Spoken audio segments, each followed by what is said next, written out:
L'énergie est le moteur de tous les phénomènes naturels. Croissance des plantes, vent, courants marins. Chaque jour, nous consommons beaucoup d'énergie. Elle est présente partout. Dans les transports, la construction des bâtiments, lorsqu'on cuit nos aliments. Elle nous éclaire, nous chauffe et nous rafraîchit. Elle nous permet de communiquer. Sans énergie, plus d'éclairage, de transport, d'industrie et de construction.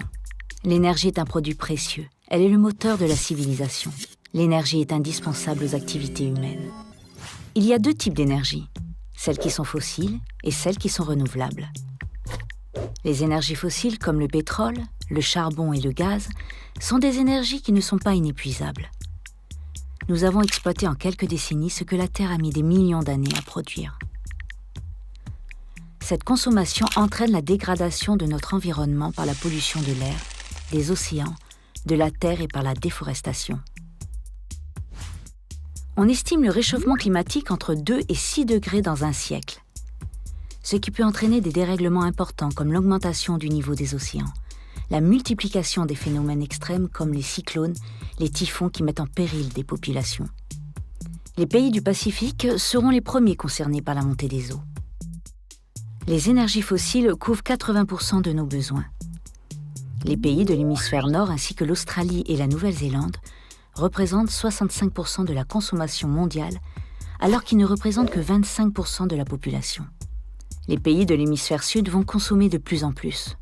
L'augmentation de la population mondiale et l'émergence de nouveaux pays industrialisés, comme la Chine et l'Inde, continuent d'accentuer la demande en énergie.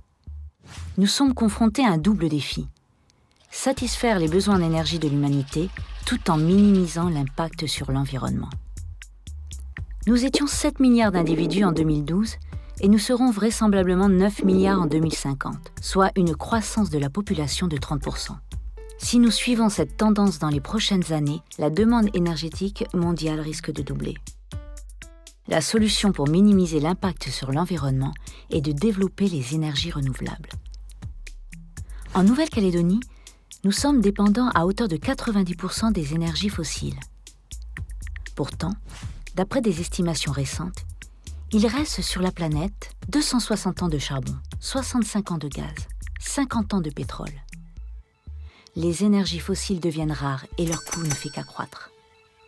Les énergies renouvelables, par opposition aux énergies fossiles, sont des énergies qui proviennent de la terre, du vent, du soleil, de l'eau. Ces sources sont inépuisables. Il faut améliorer l'efficacité énergétique. Nous devons consommer moins et mieux, et développer toute forme d'énergie propre. Le soleil, par exemple, est une source d'énergie extrêmement abondante car chaque jour, il émet sous forme de lumière l'équivalent de 27 ans de consommation électrique. Il faut environ 8 minutes pour que les rayons du soleil parviennent jusqu'à la Terre et nous offrent la vie, la chaleur et l'électricité. Il faut capter cette énergie transmise vers la Terre et transformer cette lumière en électricité. C'est l'énergie solaire photovoltaïque. Le Soleil est une usine à énergie qui brille depuis 4,5 milliards d'années. Des alternatives existent. Zoom sur Helios Bay, le barrage de Yaté et les éoliennes de Prony. L'avenir est entre nos mains. Nous devons offrir la possibilité aux générations futures de vivre dans un environnement plus sain et plus maîtrisé. C'est le développement durable et nous sommes tous responsables.